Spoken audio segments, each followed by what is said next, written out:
이삭을 결박한 믿음이라는 제목으로 같이 하나님의 말씀을 나누겠습니다. 오늘부터 다시 창세기 하반부로 돌아오게 되었습니다. 어제까지 요한복음이고 우리 그 연초에 나눴던 창세기 뒷부분입니다. 오늘 보면 본문은 많이 알려져 있으면서도 우리가 쉽게 받아들이기 어려운 불편한 본문입니다. 왜 사랑의 하나님께서 백세에 굳이 준 이 아들을 다시 달라고 하시는가? 왜 아들을 바치라고 하는 인신 제사를 명령하시는가 하는 것이죠. 또한 소돔의 멸망을 주님께서 예언하셨을 때 의인이 악인과 함께 죽는 것이 마땅하느냐라고 하나님께 따져 물었던 이 아브라함이 이 장면에서는 하나님께 왜요라고 묻지 않습니다. 왜 의인이 아무것도 잘못하지 않은 이 아들이 왜 하나님 앞에서 죽어야 되냐라고 묻지도 않는다는 거죠. 아무 말도 하지 않습니다. 그리고 순종합니다. 오늘 새벽 아브라함과 이삭의 믿음의 절정을 오늘 본문을 통해서 살펴볼 때 우리 또한 믿음의 사람, 순종의 사람이 될 수 있는 저와 여러분 되시길 바랍니다. 오늘 본문 1절 말씀 같이 한번 보겠습니다. 같이 읽겠습니다. 시작. 그 일 후에 하나님이 아브라함을 시험하시려고 그를 부르시되 아브라함아 하시니 그가 이르되 내가 여기 있나이다. 아멘. 하나님의 목적은 분명합니다. 무엇 때문에 아브라함을 부르십니까? 시험하려고 하십니다. 이 시험은 유혹과는 다릅니다. 유혹은 함정을 파놓고 거기 한번 걸려 들어봐라. 그러면 내가 벌을 하겠다, 넘어뜨리겠다라는 것입니다. 그러나 이제 중요한 시험을 앞두고 그 전에 예비고사와 같은 시험이 있다, 시험이 있다. 얘기하면서 쪽지 시험을 치는 그 이유는 뭐냐면 더 열심히 공부를 하고 그래서 더 높은 성적을 낼 수 있도록 박차를 가하기 위해서 시험하는 것이죠.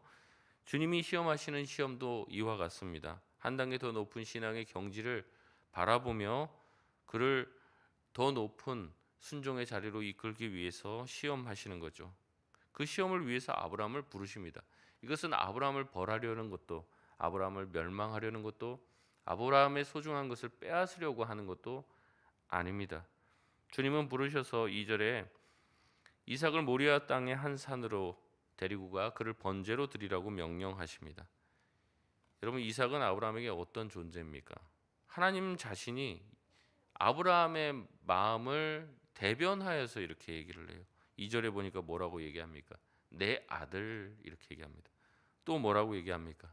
내 사랑하는 독자 그리고 이삭 이렇게 세 번이나 점층적으로 얘기를 하면서 이 아브라함의 심중에 이삭이 어떤 존재인지를 다시 한번 하나님의 입술로 얘기합니다. 네 아들이고 네가 아주 사랑하는 독자이며 그의 이름은 이삭 아니냐? 너를 웃게 하는 자가 아니냐? 그를 바치라고 이야기합니다. 하나님은 아브라함이 이삭을 얼마나 소중히 여기는지 다 아십니다. 아브라함의 심장 가장 깊은 곳, 그의 폐부 가장 깊은 곳에서 자기 목숨보다도 더 사랑하는 존재인 자기의 아들, 정확하게 지목을 하십니다. 핑계 댈 수가 없죠. 네 아들 얘기를 하면은 누구도 얘기할 수 있어요. 이스마엘도 얘기할 수 있죠. 네가 사랑하는 누구 이렇게 얘기하면은 그 딴 사람이라고 생각하고 해석할 수도 있지 않습니까? 근데 여기는 해석의 여지가 없습니다. 네 사랑하는 너의 독자 이삭이라고 명확하게 말씀을 하십니다. 하나님은 그것을 드리라고 얘기를 하시는 거죠. 우리도 마찬가지입니다. 하나님께서 우리에게 그렇게 말씀하실 수 있습니다. 너의 가장 소중한 것 핑계 대지 마라. 내가 그것을 알고 있다. 그것을 가지고 모리아산으로 가져오라고 말씀하실 수 있습니다. 그러나 주님은 그것을 빼앗으려는 것이 목적이 아니죠. 내 삶의 1순위가 하나님인지 아니면 내가 사랑하는 어떠한 것인지 그것 또한 어떻게 보면 하나님이 주신 선물이에요.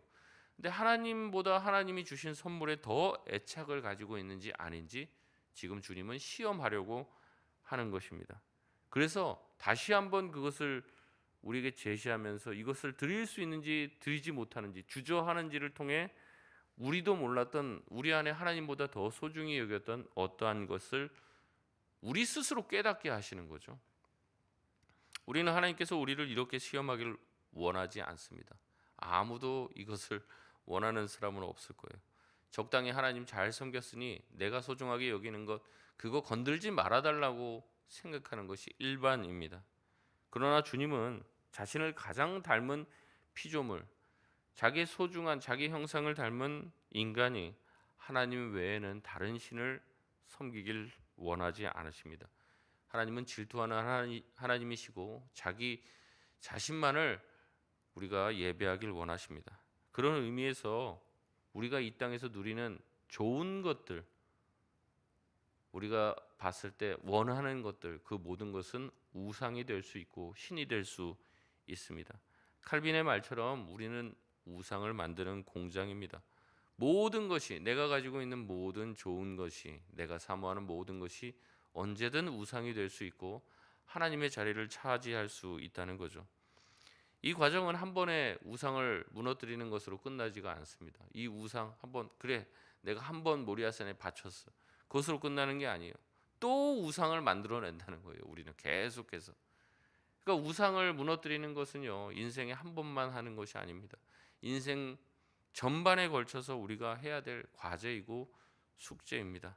바라기는 하나님 외에, 하나님보다 더 사랑하는 어떠한 것이, 하나님 위에 더 사랑하는 어떠한 것, 우리가 예배하는 다른 우상이 없는 저와 여러분 다 되시길 바랍니다.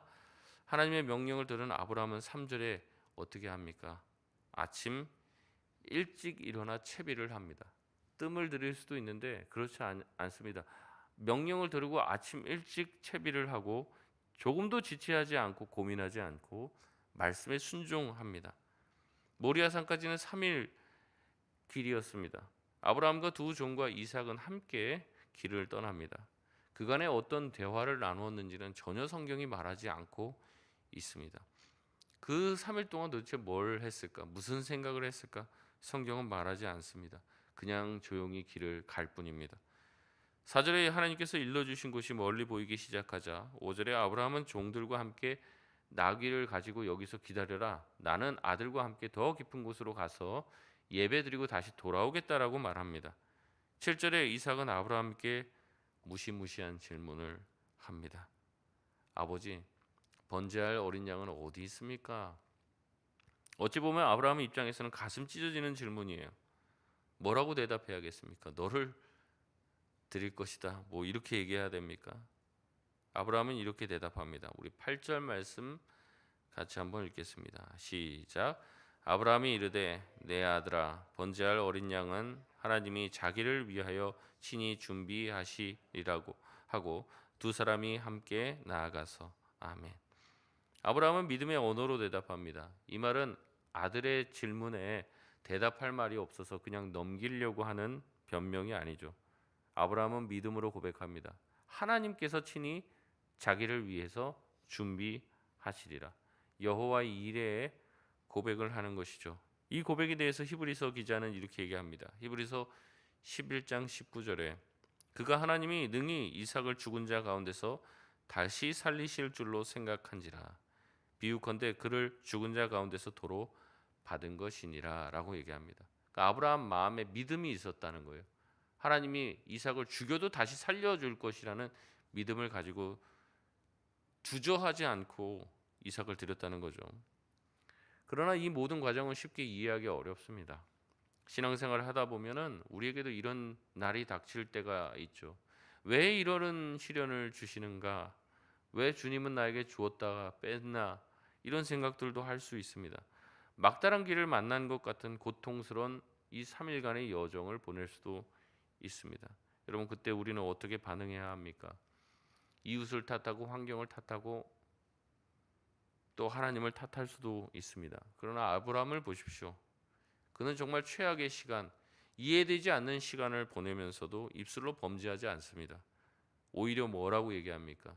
하나님께서 친히 준비하실 것이다 라고 하는 믿음의 고백을 합니다. 믿음의 고백. 이루어지지 않았어요. 어떻게 될지 몰랐어요. 그러나 자기 안에 믿음이 있는 거예요. 무슨 믿음이 있습니까? 하나님께서 나에게 나쁜 것을 주시지 않는다는 것을 확신하고 있는 거예요. 나에게 가장 좋은 것을 주시는 분이다. 우리 하나님은. 그러니까 지금 최악의 상황이에요. 하나님이 도무지 이해되지 않은 명령을 해요. 그래도 이것을 하나님께서 더 좋은 것을 주시려고 하신다라고 해석하고 그 길을 순종하며 간다는 거죠. 여러분, 우리도 이렇게 순종하며 갈 때에 하나님께서 친히 준비하신 무엇인가 있다라고 믿음으로 고백할 수 있을 줄 믿습니다. 우리가 해야 될 것은 무엇이냐? 하나님이 나에게 가장 좋은 것을 주실 것이라는 믿음, 그리고 순종입니다. 그 믿음이 있다면 순종하게 되는 거죠. 믿음이 없으니까 벌벌벌 떨면서 못하는 거예요, 그거를. 그러나 주님께서 우리에게 뭔가를 요구하시면 그것 이상의 것을 우리에게 주실 것이라는 믿음을 가지셔야 합니다. 그리고 그 믿음을 가지고 한 발짝 뛸 때, 우리가 순종하게 될 때 주님께서 친히 예비하신 무엇인가를 받게 되는 것이죠. 그러니 우리가 해야 될 것은 무엇입니까? 하나님의 말씀을 들었다면 아침 일찍 채비를 하고 길을 떠나는 순종의 길, 그 길이 우리가 가야 되는 길인 줄로 믿습니다. 일의 결과는 하나님께서 분명히 예비해 놓고 계시다 말씀하는 것이죠. 9절에 하나님께서 일러주신 곳에 도착합니다. 아브라함은 이삭을 결박하여 제단 위에 놓습니다. 10절에 칼을 잡고 아들을 잡으려고 해요. 이 장면도 참 의아합니다. 100세 넘은 할아버지가 어떻게 10대의 왕성한 청년을 결박할 수 있겠습니까? 아브라함의 신앙이, 이제 신학자들 다 얘기해요. 아브라함의 신앙이 이삭에게 전수되는 순간이다, 이렇게 얘기를 해요. 강제로 하는 것도 수준이 있지 어떻게 힘으로 제압할 수 있겠습니까? 이삭은 순순히 결박을 당합니다. 자기가 어떻게 될 운명인지 이삭이 모르는 게 아니에요. 또한 이 모습은 예수님의 예표죠. 십자가에 묵묵히 결박당하시고 죽는 그리스도를 예표하는 장면입니다. 여러분, 신앙의 전수는 이와 같이 말로 되는 게 아니라 삶으로 됩니다. 내가 먼저 하나님을 위해서 살 때, 내가 먼저 주님을 위해서 내 삶과 내가 가지고 있는 소중한 것을 내려놓게 될 때 우리의 자녀도 하나님 앞에서 살게 되는 줄로 믿습니다. 그렇기 때문에 때로는 우리가 가슴 아파도 내가 사랑하는 어떠한 것을 결박해야 될 필요가 있어요. 자식의 손도 결박시켜야 될 때가 있어요. 자식 하고 싶은 대로 두는 것이 잘하는 게 아닙니다. 그리고 자발적으로 그 자녀 또한 그 결박에 응해야 되는 거죠. 뭐 애들이 얼마나 주일날 놀러 가고 싶겠습니까? 교회 안 가고 그다음에 이렇게 하고 싶고 저렇게 하고 싶고 다 그냥 내버려 두는 게 신앙의 전수가 잘 이루어지는 것이 아닙니다. 자유롭게 살고 세상적으로 성공한다고 다가 아니라는 거죠. 우리 스스로도 우리가 결박해야 될 것이 있고 우리 자녀들 또한 그 결박을 스스로 자발적으로 부모가 그렇게 사는 것을 보고 자기도 자신 스스로의 삶을 결박하지 않으면 오히려 우리가 사랑하는 그것에 그 올무에 걸려서 우리가 죄로 인해서 결박당할 날이 오게 된다는 거죠. 11절에 하나님의 사자가 하늘로부터 아브라함을 다급하게 부릅니다. 아브라함아 아브라함아 두 번 부르죠. 그리고 말씀합니다. 우리 12절 말씀 같이 한번 읽겠습니다. 시작. 사자가 이르시되 그의 아이에게 내 손을 대지 말라. 그에게 아무 일도 하지 말라. 내가 내 아들 내 독자까지도 내게 아끼지 아니하였으니 내가 이제야 내가 하나님을 경외하는 줄을 아도라. 아멘. 하나님이 원하시는 것은 이교도들이 하는 인신 제사를 원하는 것이 아니었습니다. 하나님이 아브라함에게 원하시는 것은 무엇입니까? 아브라함이 정말 하나님을 경외하는지를 알고 싶은 것이었죠. 그래서 시험하십니다. 그리고 아브라함은 그 시험에 우수한 성적으로 통과합니다. 13절에 이제는 눈이 띄어서 보게 됩니다. 눈을 들어 보니 순양의 이 뿔이 수풀에 걸려 있음을 보게 됩니다. 거기서 고백하는 거죠. 아, 하나님이 정말로 예비하셨구나. 하나님이 정말로 준비하셨다는 것을 깨닫게 되는 거죠. 여러분 보십시오. 고백이 먼저입니까? 응답이 먼저입니까? 고백이 먼저예요. 우리는 굉장히 착각을 많이 합니다. 뭐가 돼야지 고백을 해요. 뭐가 딱 이루어져야지 아, 하나님 살아계시구나. 아닙니다. 진정한 믿음의 사람은 어떤 사람이냐? 먼저 믿음으로 고백하는 줄로 믿습니다. 하나님이 예비하셨구나 선포하고 믿음으로 고백하는 거예요. 그게 현실이 되는 거죠. 항상 그렇습니다. 시험을 훌륭한 성적으로 통과한 아브라함에게는 이어서 복이 주어지게 되죠. 17절에 내 씨가 크게 번성하게 되고 하늘의 별 바다의 모래와 같이 내 자손들이 많아질 것이며 내 씨가 그 대적의 성문을 차지하게 될 것이다 말씀하십니다. 18절에 또 내 씨로 말미암아 천하 만민이 복을 받을 것이라고 약속해 주십니다. 이것은 1차적으로는 이삭에 대한 예언입니다. 그리고 길게 보면 예수 그리스도에 대한 예표인 것이죠. 그래서 갈라디아서에서 이 본문을 다시 인용합니다. 여럿을 가르쳐 내 씨들이라 내 후손들이라 하지 않고 오직 내 후손이라고 내 씨라고 단수로 말한 것은 바로 예수 그리스도를 가르쳐서 한 말이다라고 사도 바울이 해석합니다. 자신의 하나뿐인 씨인 이삭을 드리게 되었죠. 아브라함은. 근데 아브라함이 이삭을 드림으로 자기 아들을 드림으로 뭘 받게 됩니까? 더 많은 씨를 받게 된다는 거죠. 그렇기 때문에 하나님의 말씀에 순종하는 것, 주님의 말씀을 따라서 무언가를 드리는 것은 손해입니까 아닙니까? 손해가 아니라는 거죠. 근데도 우리는 뭔가를 손해를 본다. 내가 하나님께 뭔가를 빼앗긴다라고 생각하며 주님 앞에 내 움켜진 손을 놓지 않을 때가 너무나도 많이 있다는 것이죠. 그럼에도 불구하고 하나님께서는 이런 아브라함의 순종을 그냥 빈손으로 돌려보내지 아니하시고 큰 자손과 큰 씨에 더 많은 씨 온 천하 만민이 복을 받게 되는 복의 통로로서의 약속을 해 주십니다. 우리 또한 우리가 순종했을 때 그냥 아무것도 없이 빈손으로 돌아가는 것이 아니라는 것을 여러분 깨달으시길 바랍니다. 주님께 뭔가 드리면 공짜가 없어요. 주님은 더 주시면 더 주셨지 덜 주시거나 우리 것을 줬다가 뺏는 분이 아니라는 것입니다. 이렇게 이야기가 끝나면 좋을 것 같아요. 근데 갑자기 20절로 넘어가면 나홀의 족보가 나옵니다.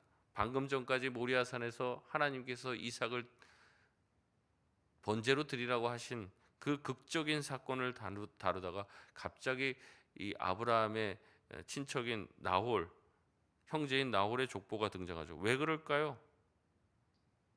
아시는 분은 아시지만 중요한 사람이 등장합니다. 23절에 보면 누가 등장합니까? 리브가가 등장을 하는 거죠. 여러분 여기 보시면요, 하나님께서 순양도 준비하셨고 이 아브라함의 순종을 통해서 하나님은 수많은 씨를 예언을 하셨어요. 그러면 이삭이 앞으로 뭘 해야 됩니까? 결혼을 해야 되잖아요. 결혼을 하려면 배우자가 필요하잖아요. 근데 어떻게 합니까? 이 리브가가 준비되었다는 것을 보여줍니다. 하나님은 지금 아브라함을 위해서 순양도 준비하셨지만 뒤로 또 누구를 준비하고 계셨습니까? 이 리브가를 준비하셔서 이삭의 후손들이 계속해서 이어질 것을 말씀해 주시는 거죠. 하나님께서는 우리의 믿음의 순종을 헛되게 하지 않으시고 한껏 받아 넘치게 우리에게 이미 준비하고 계시는 여호와 이레의 하나님이신 줄로 믿습니다. 말씀을 맺겠습니다. 하나님은 때로 우리에게 가혹하리 많지 철저한 순종을 요구하십니다. 그것이 내가 정말로 소중히 여겼던 것, 내 목숨과도 바꿀 수 없어요라는 소중한 것일 수도 있습니다. 그래서 하나님은 그것을 드리라고 얘기합니다. 왜냐하면 하나님보다 더 사랑하는 게 있어서는 안 되기 때문에 그런 것이죠. 그것은 주님께서 우리에게 소중한 것을 빼앗으려고 하는 것이 아닙니다. 우리를 진정한 예배자로 세우고 진짜 하나님을 사랑하는 것이 우리가 소중한 것들을 지키는 길임을 보여주는 거죠. 자녀 사랑하는 것이 너무 지나쳐서 하나님보다 더 나아가게 되면 결국 하나님도 잃어버리고 자녀도 잃어버리게 될 것을 말씀하고 계십니다. 내가 소중하게 여기는 그 우상에게 결박되지 않고 하나님께 붙들릴 수 있는 저와 여러분 다 되시길 바랍니다. 주님의 말씀을 듣고 순종할 때 절대 손해가 아니라는 거죠. 주님은 우리를 위해서 준비한 많은 것들을 가지고 계십니다. 순양이 준비되어 있고 리브가가 준비되어 있다는 거죠. 우리 생각보다 더 넘치게 우리 삶에 채워주실 줄 믿습니다. 순종하는 것이 결국 우리 인생의 유익이라는 것을 믿고 믿음으로 먼저 고백하고 고백한 대로 받아 누리는 저와 여러분 다 되실 수 있길 주님의 이름으로 축원드립니다. 우리 시간 같이 기도하겠습니다. 들으셨던 말씀 기억하시면서 주님, 나도 주님의 말씀이 들렸을 때 순종의 길을 가게 하여 주시옵소서. 합리화시키고 빙빙 돌리지 않고 하나님 주님의 말씀을 들으면 아침 일찍 채비를 하여 떠날 수 있는 순종의 발걸음 걷게 하여 주셔서 주님이 예비하신 것들을 풍성히 누리며 사는 우리 모두가 되게 하여 주옵소서. 우리 주여 한 번 부르짖고 합심해서 기도하고 자유롭게 기도하고 돌아가시겠습니다. 주여